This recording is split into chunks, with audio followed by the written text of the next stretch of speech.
To all my people, Bagbasa Nagaon में आपका जमीन को लिया जा रहा है। मुझे बुलाओ, बुलडोजर का सामने रेंगपा खड़ा होकर आपका जमीन को बचाएगा।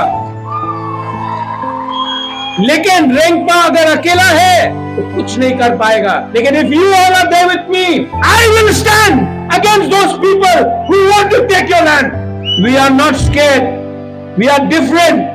Our language, our culture, our food, our people, our religions, these people want to change it. ये हमारा खाना को बदलना चाहते हैं। आप कौन सा भगवान को, चर्च को पूजा करते हैं, जीसस को पूजा करते हैं, उसको रोकना चाहते हैं। आपका पुअन को, आपका रिगनाई को बदलना चाहते हैं। सब चीज हमारा छीनना चाहते हैं। लेकिन we the indigenous people of Tripura, we the indigenous people of Tripura, we have to unite. ये पॉलिटिक्स के बारे नहीं है। This is not about politics. ये हमारा बच्चा का भविष्य के बारे है।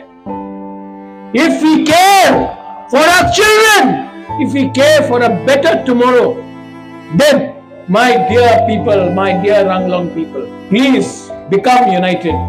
I love you, but you have to love yourself. I value your culture.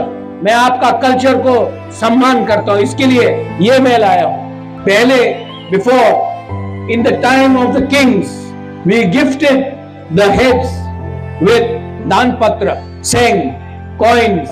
Now there may be no kings in democracy, but the tradition is being continued, and that's why this is for you. Ruben, this is not for Ruben. This is for the Ranglong people. Keep this. मैं chief minister नहीं हूं, लेकिन ये प्यार से दिया है, ये सम्मान से दिया है। Keep this and pass it down generation after generation. Our love, our munkat between the Maharajas, Rengpas and the Ranglongs will live for another 1,000 years. I will be with you, I will fight for you, and I will stand with you because you are me and I am you.